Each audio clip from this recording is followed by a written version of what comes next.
నమస్తే welcome to prime time news నేను రాజేశ్వరి ముందుగా హెడ్లైన్స్ హైదరాబాద్ గచ్చిబౌలిలో పింక్ పవర్ రన్ 2024 నిర్వహించారు కార్యక్రమానికి సీఎం రేవంత్ రెడ్డి హాజరయ్యారు బ్రెస్ట్ క్యాన్సర్ పై అవగాహన పెంచేందుకు పింక్ పవర్ రన్ నిర్వహించారు మహిళల ఆరోగ్య సంరక్షణకు తెలంగాణ ప్రభుత్వం కట్టుబడి ఉందన్నారు సీఎం రేవంత్ మనమంతా కలిసి తెలంగాణ మహిళలకు ఆరోగ్యకరమైన సాధికారత గల భవిష్యత్తును నిర్మిద్దామంటూ పిలుపునిచ్చారు CM Revanth I am proud to say that Telangana is committed to improving healthcare for women. We believe that health of women is foundation to the well-being of families and communities. I congratulate all the participants here today. Your presence shows solidarity and women across the state who face health challenges. Each step you take today is a step towards a future where no woman has to face these challenges alone. Let us take this journey forward. We will continue to build more hospitals, strengthen our healthcare systems, and create a society where women's health and welfare are given utmost attention. Together, we can build a healthier, more empowered future for the women of Telangana. I would lastly like to congratulate Sudha Reddy Garu and Mega Krishna Reddy Garu and her team foundation on organizing this run. Thank you. Musi నది అభివృద్ధి కోసం ముందుకు వెళ్తున్నామని మంత్రి శ్రీధర్ బాబు తెలిపారు హైదరాబాద్ ను విశ్వనగరానిగా మార్చేందుకు ప్రయత్నిస్తున్నామన్నారు హైడ్రాతో పేదలకు ఇబ్బంది లేకుండా చూస్తామని హామీ ఇచ్చారు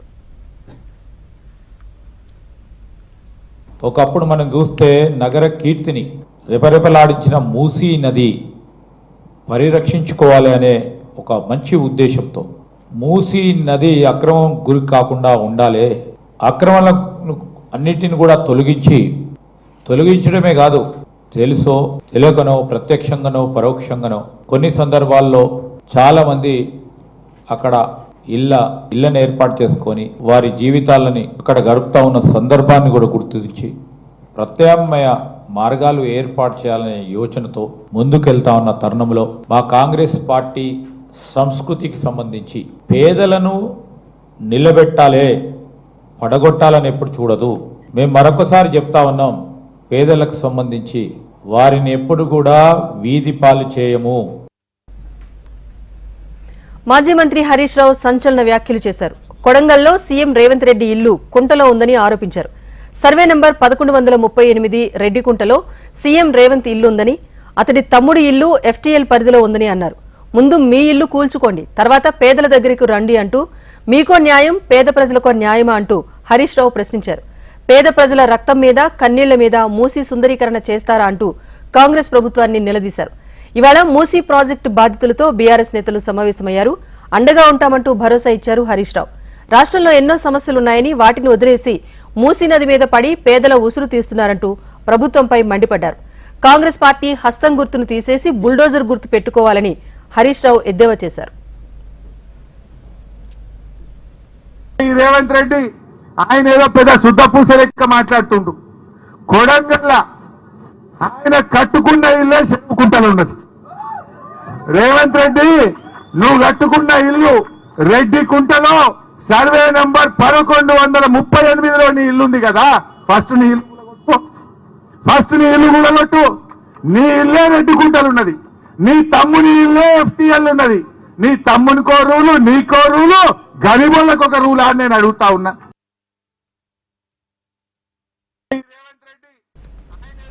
హైడ్రా కూల్చివేతలపై కేంద్ర మంత్రి బండి సంజయ్ ఆగ్రహం వ్యక్తం చేశారు ప్రజలారా మీ ఆయుధం మేమవుతాం మీ ఇళ్లపై బుల్డోజర్ దిగాలి అంటే ముందు బీజేపీ కార్యకర్తలను తాకాలి అన్నారు మీ ఆస్తులకు మేము రక్షణగా ఉంటామన్న బండి సంజయ్ తెగించి కొట్లాడేందుకు బీజేపీ సిద్ధంగా ఉందన్నారు పేదల ఇళ్లను కూల్చడమే ఇందిరమ్మ రాజ్యమా 6 గ్యారెంటీలు అమలు చేయకుండా మోసం చేయటమే ఇందిరమ్మ పాలన అంటూ నిలదీశారు ప్రజలను వంచడంలో బీఆర్ఎస్ కు కాంగ్రెస్ కు పెద్దగా తేడా ఏముందని ప్రశ్నించారు కలెక్టరేట్లు ఫైర్ స్టేషన్ల నిర్మాణం పేరుతో పేదల స్థలాలను బీఆర్ఎస్ సర్కార్ లాక్కుందని మూసీ నది ప్రక్షాళన పేరుతో పేదల ఇళ్లపై హైడ్రా దాడులు చేస్తోందని అన్నారు.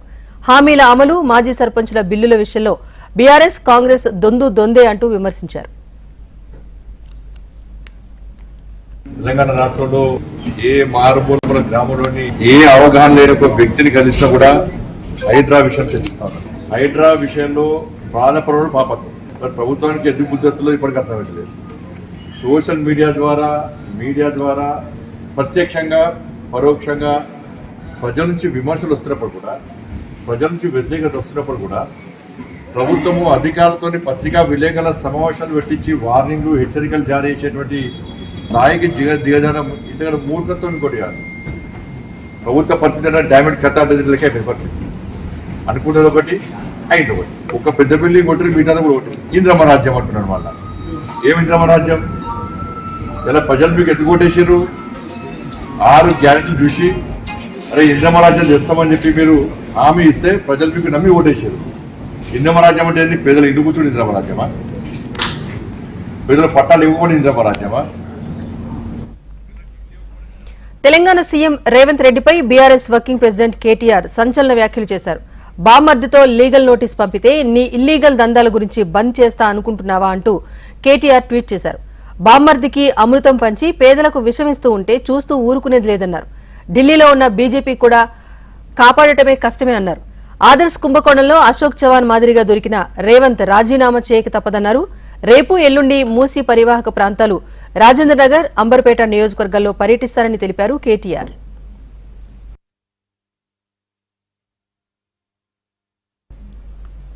హైడ్రా కూల్చివేతలపై నిజ నిర్ధారణ కమిటీ వేయాలని సీఎంను కోరుతానని ఎమ్మెల్యే దానం నాగేందర్ అన్నారు. హైడ్రా కాస్త ముందే మేల్కొని ఉంటే ప్రజల్లో అభద్రతా భావం వచ్చేది కాదన్నారు.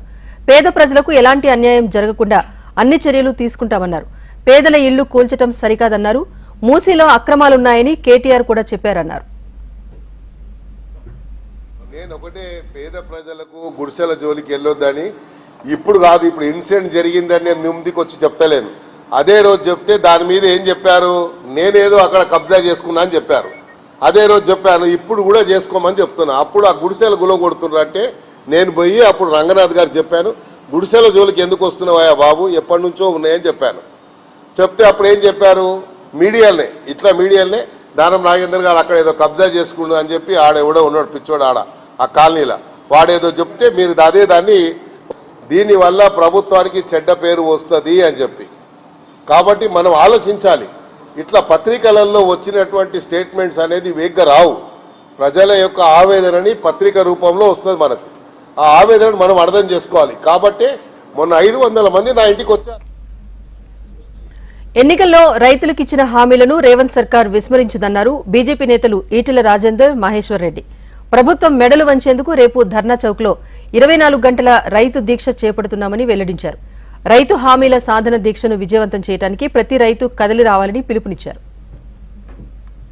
ఉదయం 11 గంటల నుంచి ఇంద్రాబాద్ ధర్నా చౌక్ దగ్గర భారతీయ జనతా పార్టీ తరఫు నుండి శాసనసభ్యులు, పార్లమెంట్ సభ్యులు, శాసన మండలి సభ్యులు, రాజ్యసభ సభ్యులందరూ రైతు దీక్షలో పాల్గొనబోతున్నాం. ఈ తెలంగాణ రాష్ట్రంలో ఈ రాష్ట్ర ప్రభుత్వం ఇచ్చినటువంటి తప్పుడు హామీలు నెరవేర్చకుండా కాలయాపన చేస్తూ రైతాంగాన్ని మోసం చేసినటువంటి ప్రభుత్వం మెడలు వంచి ఇచ్చిన హామీలు నెరవేర్చే విధంగా పెద్ద ఎత్తున ధర్నా చౌక్ లో వేలాది మంది రైతన్నల సమక్షంలో దీక్ష చేయబోతా ఉన్నాం. ఇవాళ ప్రజాందోళన తప్ప, మనం ఐక్యమై ఆందోళన చేస్తే తప్ప, ఈ సర్కారు మెడలు వంచితే తప్ప మనకు రుణమాఫీ కాదు. కాబట్టి తెలంగాణ వ్యాప్తంగా ఎంతమందికైతే రుణమాఫీ రాక ఇవాళ బెంగటిల్తున్నారో, ఇవాళ అప్పుల పాలై ఆగమవుతున్నారో, వాళ్ళందరినీ కూడా రేపు ఇందిరా పార్కు ధర్నాలో పాల్గొనవలసిందిగా నేను విజ్ఞప్తి చేస్తున్నాను. తెలంగాణలో ఎలక్ట్రిక్ బస్ సేవలు జిల్లాలకు విస్తరిస్తోంది. తాజాగా కరీంనగర్లో మంత్రి Ponnam Prabhakar, RTC MD Sajjanar electric బస్సులను ప్రారంభించారు. త్వరలో ఇతర జిల్లాల్లోనూ ప్రారంభించబోతున్నారు. రాష్ట్ర వ్యాప్తంగా 500 ఎలక్ట్రిక్ బస్సులను మొదటి విడతగా ప్రారంభిస్తున్నామని మంత్రి పొన్నం ప్రభాకర్ తెలిపారు. ఆర్టీసీలో ఉద్యోగులు, కార్మికులకు పీఆర్సీ, కారుణ్య నియామకాలు కూడా అమలు చేస్తామంటూ హామీ ఇచ్చారు. కరీంనగర్ జిల్లాలో ఎలక్ట్రిక్ బస్సులను ప్రారంభించడం ఆనందంగా ఉందని, ఇప్పటి వరకు 90 కోట్ల మంది మహిళలు ఉచిత బస్ ప్రయాణం చేశారని ఆర్టీసీ ఎండీ సజ్జనార్ తెలిపారు.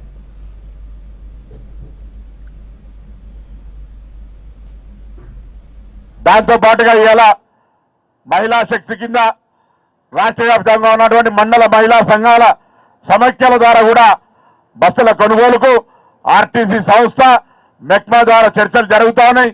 తొందరలోనే విధి విధానాలను తీసుకొని రాష్ట్రంలో నూతనంగా మండల సమైక్యలందరి ఓనర్షిప్ తోటి ఆర్టీసీ నడిపే విధంగా ఒక అగ్రిమెంట్ చేసుకొని బయట చెప్పడం నాకు చాలా అంటే చాలా సంతోషం అనిపిస్తుంది. సో వాళ్ళందరూ కూడా నేను పేరు పేరుగా ధన్యవాదాలు తెలుపుతూ ఈరోజు యాజమాన్యము మొత్తము ఎలక్ట్రికల్ బస్సెస్ని తీసుకోవడం జరిగింది. ఆల్రెడీ మనము హైదరాబాద్లో ఈ ఒక బస్సెస్ని స్టార్ట్ చేయడం జరిగింది. ఇప్పుడు ఇక్కడ మనము ఎలక్ట్రిక్ బస్సెస్ని తీసుకోవడం జరుగుతుంది. ఇప్పుడు ఈ బస్సెస్ ఇక్కడ కరీంనగర్ నుంచి వచ్చే 4వ తారీఖు నిజామాబాద్ నుంచి మళ్ళీ వరంగల్, మహబూబ్ నగర్, సూర్యాపేట నుంచి కూడా మనము బస్సెస్ స్టార్ట్ చేయడం జరుగుతుంది. మొత్తం 500 బస్సెస్. అనారోగ్యంతో బాధపడుతూ మంత్రి ఉత్తమ్ కుమార్ రెడ్డి తండ్రి పురుషోత్తం రెడ్డి ఆదివారం ఉదయం చనిపోయారు. సాయంత్రం జూబ్లీహిల్స్లోని మహాప్రస్థానంలో పురుషోత్తం రెడ్డి అంత్యక్రియలు జరిగాయి. ఈ సందర్భంగా మహాప్రస్థానానికి వెళ్లిన సీఎం రేవంత్ రెడ్డి పురుషోత్తం రెడ్డి పార్థివ దేహానికి నివాళులర్పించి ఉత్తమ్ కుటుంబ సభ్యులను పరామర్శించారు.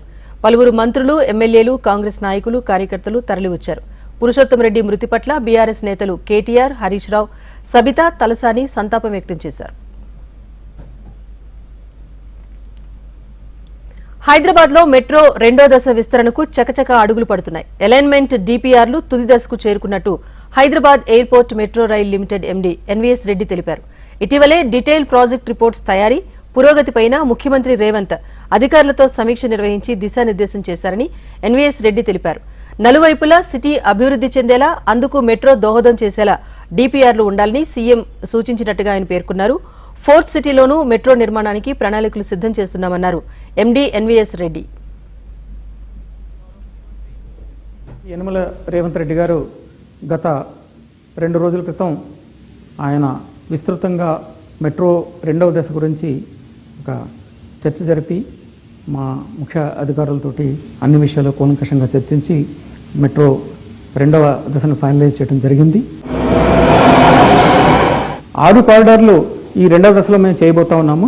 ఈ 6 కారిడార్లు దాదాపు 116.2 కిలోమీటర్లు, 116.2 కిలోమీటర్స్ ఇవి ఈ 6 కారిడార్లుగా మేము రూపొందిస్తా ఉన్నాము. ఉపయోగపడాలి, దీన్ని ఒక టూల్గా తీసుకోవాలని చెప్పేసి ఆయన ఒక దిశానిర్దేశం చేయడంతో ఆ విధంగా దీన్ని డిజైన్ చేయడం జరిగింది.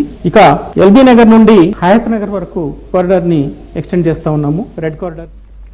తిరుమల కల్తీ నెయ్యి వ్యవహారంపై సిట్ దర్యాప్తు కొనసాగుతోంది. తిరుపతి ఈస్ట్ పీఎస్లో నమోదైన కేసుపైన 3 బృందాలుగా ఏర్పడి సిట్ విచారణ చేస్తోంది. టెండర్ ప్రక్రియపై కూడా దర్యాప్తు చేపడుతున్నామని సిట్ చీఫ్ సర్వశ్రేష్ఠ త్రిపాఠి తెలిపారు. దిండిగల్కు చెందిన ఏఆర్ డైరీ పైన విచారణ చేస్తున్నామన్నారు. విచారణ పూర్తి చేసి ప్రభుత్వానికి నివేదిక అందిస్తామన్నారు. తిరుపతి ఈస్ట్ పోలీస్ స్టేషన్లో రిజిస్టర్ అయిన కేసు నంబర్ 470/24కి ఇన్వెస్టిగేషన్ కోసం సిట్ ఏర్పాటు చేయడం జరిగింది. దాని పరంగా మనం నిన్న ఇక వచ్చాము.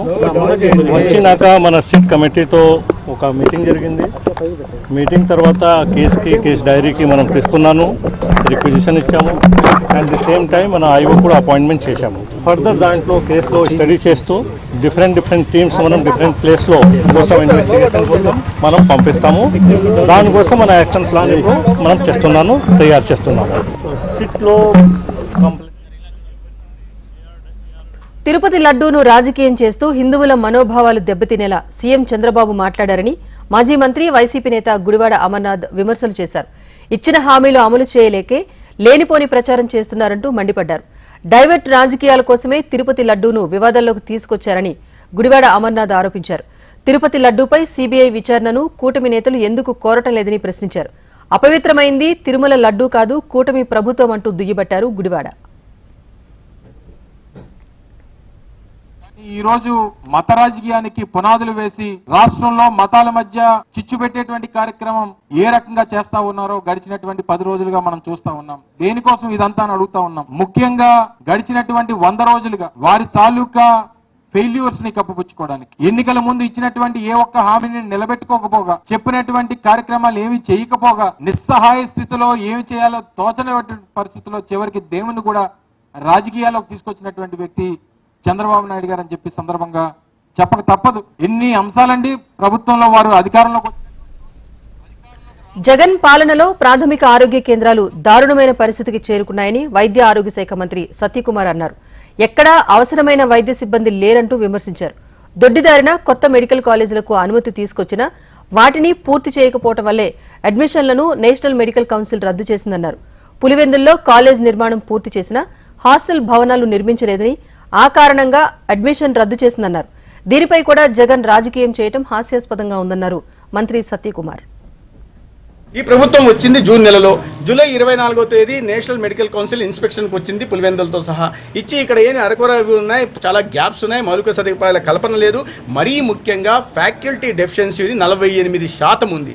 48% బోధనా సిబ్బంది లేకుండా కళాశాల సాధ్యమే కాదనే ఉద్దేశంతో వాళ్ళు అనుమతిని నిరాకరించారు. ఏ రకంగా మొదలు పెట్టాలో జగన్మోహన్ రెడ్డి గారు చెప్పాలా. ఆయన అబద్ధాలు ప్రచారం. ఈ ప్రభుత్వం వచ్చింది జూన్ నెలలో. జూలై 24వ తేదీ నేషనల్ మెడికల్ కౌన్సిల్ ఇన్స్పెక్షన్కి వచ్చింది పులివెందులతో సహా. ఇచ్చి ఇక్కడ ఏమి అరకొర ఉన్నాయి, చాలా గ్యాప్స్ ఉన్నాయి, మౌలిక సదుపాయాల కల్పన లేదు. మరీ ముఖ్యంగా faculty deficiency. Visakha steel plant వ్యవహారంలో కీలక పరిణామం చోటు చేసుకుంది. చైర్మన్ గా అజిత్ కుమార్ సక్సేనా నియమితులయ్యారు. గతంలో స్టీల్ ప్లాంట్ లో ఆపరేషన్స్ డైరెక్టర్ గా సక్సేనా పనిచేశారు. ఇక్కడ నుంచి మాంగనీస్ ఓర్ లిమిటెడ్ సీఎండీగా బదిలీపై వెళ్లారు. ఇక తిరిగి విశాఖ స్టీల్ ప్లాంట్ చైర్మన్ గా సక్సేనా వచ్చారు. ఇటీవలే అతుల్ భట్ ను లీవ్ లో పంపించి అరుణ్ క్రాంతి బాగ్ ను ఇన్ఛార్జ్ గా కేంద్రం నియమించింది.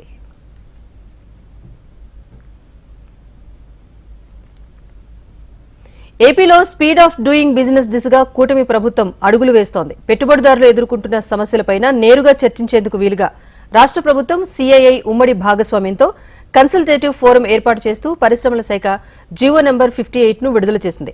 ప్రాథమికంగా 2 ఏళ్ల కాల పరిమితితో ఈ ఫోరం పనిచేయనుంది. పెట్టుబడులను ఆకర్షించేందుకు ప్రభుత్వం, పారిశ్రామికవేత్తల మధ్య అనుసంధానకర్తగా ఇది వ్యవహరించనుంది.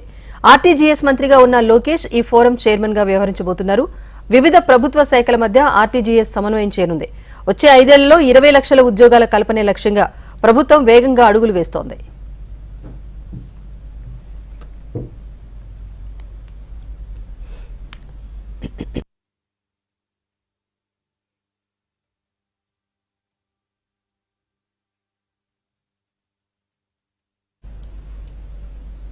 సంగారెడ్డి మల్కాపూర్ చెరువులో కూల్చివేతలు హైడ్రా చేపట్టలేదని హైడ్రా కమిషనర్ రంగనాథ్ తెలిపారు. మల్కాపూర్ కూల్చివేతలతో హైడ్రాకు ఎలాంటి సంబంధం లేదన్నారు. మల్కాపూర్ చెరువులో హైడ్రా కూల్చివేతలు చేపట్టినట్టు సోషల్ మీడియాలో వచ్చిన వార్తలు ఆయన ఖండించారు. కూల్చివేతలన్నింటినీ హైడ్రాకు ముడిపెట్టొద్దని రంగనాథ్ విజ్ఞప్తి చేశారు.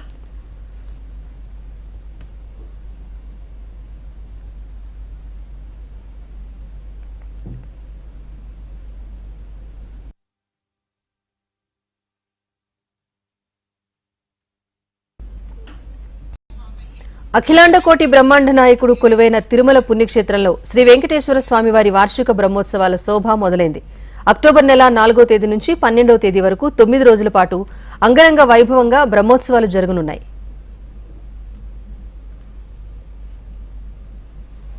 నిత్య కళ్యాణం పచ్చతోరణమైన తిరుమలలో శ్రీవారి బ్రహ్మోత్సవాలకు ఎనలేని ప్రత్యేకత ఉంది. 9 రోజుల పాటు ఆ దేవదేవుడే భక్తుల ముందుకు తరలివచ్చి అనుగ్రహించే ఈ మహత్తర ఘట్టానికి చాలా ప్రాధాన్యత ఉంది. ప్రతి సంవత్సరం సౌరమానం ప్రకారం కన్యామాసంలో, చంద్రమానం ప్రకారం ఆశ్వయుజ మాసంలో వచ్చే శ్రవణ నక్షత్రం రోజున ముగిసే విధంగా 9 రోజుల పాటు బ్రహ్మోత్సవాలను వైభవంగా నిర్వహిస్తారు.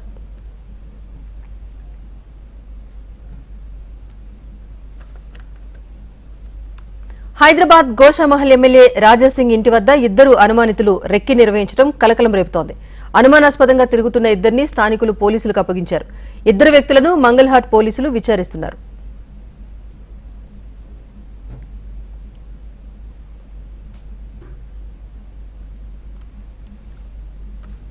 తూర్పుగోదావరి జిల్లాలో చిరుత సంచారం ప్రజలను ఆందోళనకు గురిచేస్తోంది. రావులపాలెం గౌతమి నది బ్రిడ్జి సమీపంలోని కొమరాజులంక పరిసర ప్రాంతాల్లో చిరుతపులి సంచరిస్తున్నట్టుగా అటవీశాఖ అధికారులకు సమాచారం వచ్చింది. చేపల వేట కోసం వెళ్లిన మత్స్యకారులు చిరుతను చూశారు. ఫారెస్ట్ అధికారులు రావులపాలెం బ్రిడ్జి ప్రాంతం చేరుకుని చిరుత కోసం గాలింపు చేపట్టారు. లంక గ్రామాల్లోకి వెళ్లే రైతులు, కూలీలు అప్రమత్తంగా ఉండాలని అధికారులు సూచించారు.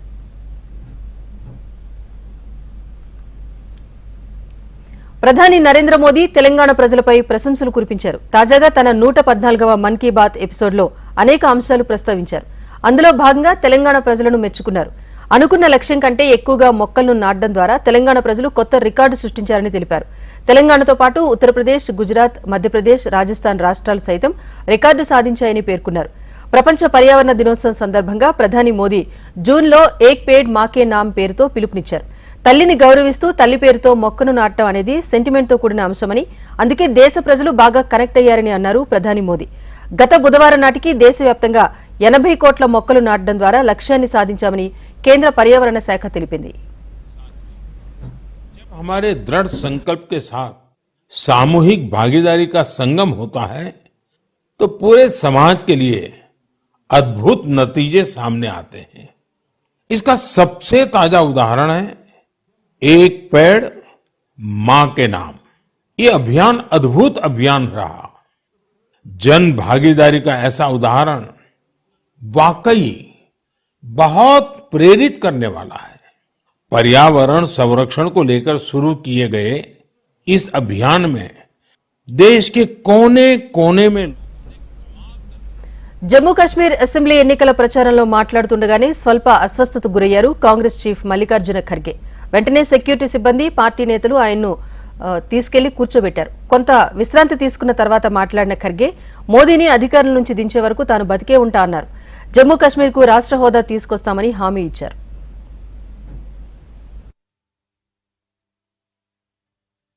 स्टेट फूड का तो मैं बोला हूँ, स्टेट फूड जरूर देंगे और उसके लिए हम जरूर लड़ेंगे, चाहे कुछ भी हो। मैं ऐसा ही छोड़ने वाला नहीं। अब मेरे को तो 83 इयर्स चल रहे, इतना जल्दी मरने वाला नहीं हूँ। जब तक मोदी को नहीं हटाएंगे तब तक मैं जिंदा ही रहूंगा। జమ్మూ కాశ్మీర్ అసెంబ్లీ ఎన్నికల పోరు చివరి దశకు చేరుకుంది. అక్టోబర్ 1న మూడో విడత పోలింగ్ జరగనుంది. దీంతో నేటితో జమ్మూ కాశ్మీర్లో ప్రచారానికి తెరపడింది. మరోవైపు పోలింగ్ కు అధికార యంత్రాంగం సన్నద్దమైంది. 2 దశల్లో పోలింగ్ ప్రశాంతంగా ముగియగా చివరి విడత సైతం ఎలాంటి గందరగోళం జరగకుండా పోలీసులు కట్టుదిట్టమైన భద్రతా ఏర్పాట్లు చేశారు. మొదటి దశ పోలింగ్ సెప్టెంబర్ 18న జరగగా రెండో విడత ఈ నెల 25న ముగిసింది. ఇక మూడో విడతలో 40 నియోజకవర్గాలకు పోలింగ్ జరగనుంది. వీటిలో 24 జమ్మూ పరిధిలోకి వస్తాయి. ఉదయం 7 గంటల నుంచి సాయంత్రం 6 గంటల వరకు పోలింగ్ నిర్వహించనుంది ఎన్నికల సంఘం. ఫలితాలు అక్టోబర్ 8న ప్రకటించనున్నారు.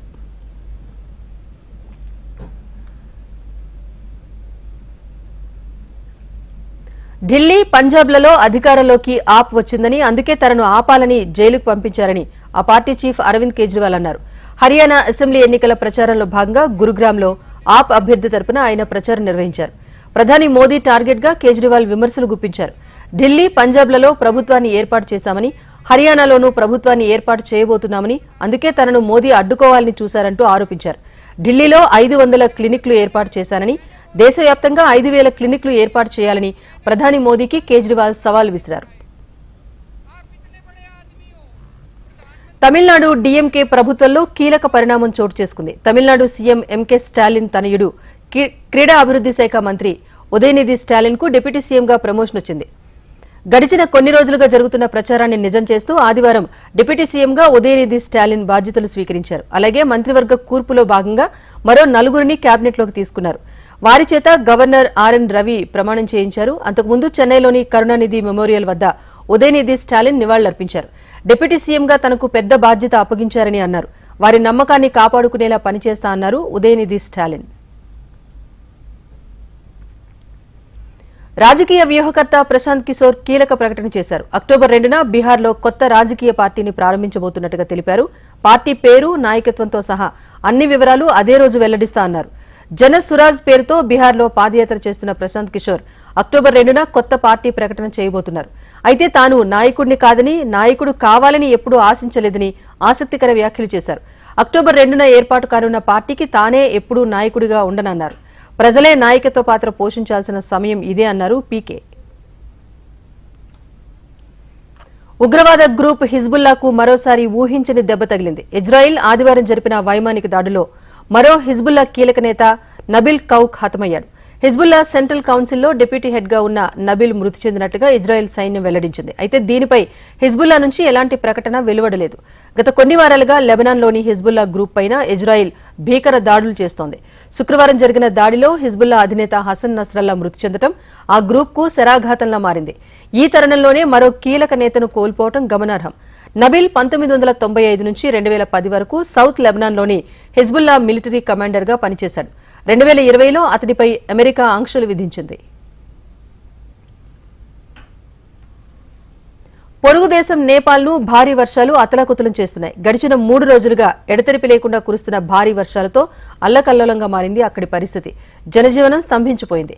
నేపాల్ రాజధాని ఖాట్మండు సహా 8 జిల్లాల్లో పెద్ద ఎత్తున మరణాలు సంభవించాయి. మృతుల సంఖ్య 111కు చేరుకుంది.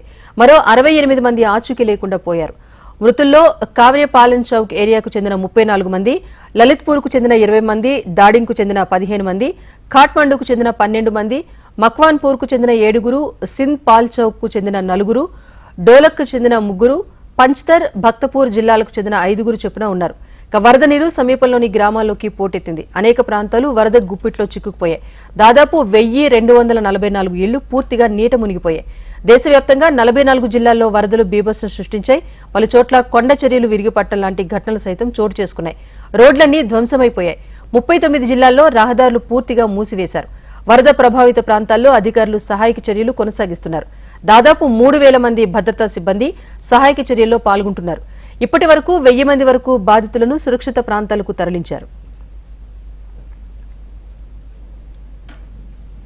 అతి తీవ్రమైన హరికేన్ హెలెనా అమెరికాలో భారీ విధ్వంసాన్ని సృష్టించింది. ఈ పెను తుపాను ధాటికి ఇప్పటి వరకు దాదాపు 52 మంది మృతి చెందినట్లుగా అధికారులు వెల్లడించారు.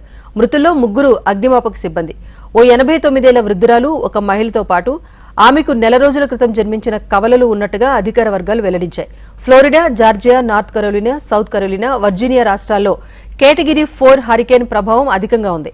గంటకు 225 కిలోమీటర్ల వేగంతో గాలులు వీచాయి. Georgia, South Carolina, North Carolina, Tennessee గుండా సాగిన హరికేన్ ధాటికి వేలాది చెట్లు కూలిపోయాయి, ఇళ్లు ధ్వంసమయ్యాయి.